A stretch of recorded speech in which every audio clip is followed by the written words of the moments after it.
అరే నాతో పాటు చదివిన వాళ్ళందరికీ జాబ్స్ వచ్చినాయి, నేనేది బికారోళ్ళ తిరుగుతున్నాను, దేవుడా నాకెందుకు ఈ గతి రప్పించావు అని ఈరోజు నువ్వు ప్రశ్నించవచ్చు నీ శ్రమను బట్టి. ఏమో ఆయన ఉద్దేశం, యజమానుడి ఉద్దేశం ఏ విధంగా ఉందో, నిన్ను జాబ్లో వాడుకోవాలనుకుంటున్నాడో, జాబ్ ద్వారా డబ్బు సంపాదింపజేసి ఆ డబ్బు ద్వారా నువ్వు సేవకు సహకరించి తద్వారా నిన్ను అలా వాడుకోవాలనుకుంటున్నాడేమో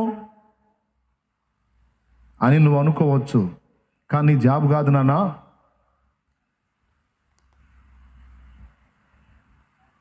నేను నిన్ను అనేక మందికి జాబులు ఇచ్చేటట్టు నిలబెడదాం అనుకుంటున్నా. అట్లయితే నాకు జాబ్ ఇవ్వాలి కదా, ఇచ్చి నాకు సంపాదన ఇచ్చి అప్పుడు కదా నేను ఉద్యోగాలు ఇచ్చేది. కాదు కాదు కాదు, అట్లానే నేను నీకు జాబ్ ఇస్తే నువ్వు అందులో అతుక్కుపోతావు. నువ్వు పక్కన ఉంటే నీకు వేరే ప్రణాళిక ఒకటి ఉంది, అది అందుబాటులోకి వచ్చేటట్టు చేసి నిన్ను అందరికంటే, వాళ్ళకేమో జాబ్ వచ్చింది కానీ నీ ద్వారా అనేకులకు జాబ్ వచ్చింది. అది నా ఆశ, నా ప్రణాళిక అని దేవుడు అంటుండొచ్చు. అది నీకు అర్థం కాకపోతే నేనేం చేసేది?